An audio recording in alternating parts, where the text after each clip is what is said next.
देशद्रोही म्हणून अभिनेत्री राखी सावंतला गोळ्या घाला असं वक्तव्य शिवसेनेचे आमदार संजय गायकवाड यांनी केलंय।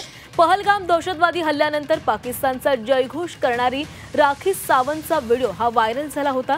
राखी सावंतला पाकिस्तानचा पुळका का असा सवाल देखील उपस्थित करण्यात आलाय आणि याबाबत विचारलं असता आमदार संजय गायकवाड यांनी हे वक्तव्य केलेलं आहे। तसंच राखीला पाकिस्तानातच गाडलं पाहिजे असं देखील गायकवाड म्हणाले।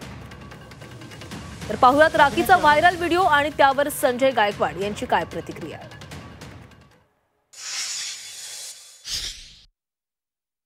मैं राखी सावंत हूँ, सच बोलूंगी, सच के अलावा कुछ नहीं बोलूंगी। पाकिस्तान वालों, मैं तुम्हारे साथ।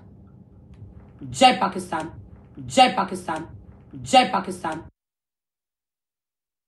आपल्याच देशातली राखी सावंत नावाची अभिनेत्री ही पाकिस्तानाचं समर्थन करत होती, पाकिस्तान जिंदाबाद म्हणत होती, मला पाकिस्तानात जायचं म्हणत होती। तिला देशद्रोही म्हणून गोळ्या घातल्या पाहिजे। अशा बेताल महिला, ज्या महिलांच्या नावानं कलंक आहे, या भारतात जन्म घेती, भारतात पैसे कमवती, भारतामध्ये ऐशोआराम करते आणि विरोधी देशात जाऊन त्याचा नारा मारती, तिला तिकडंच गाडलं पाहिजे।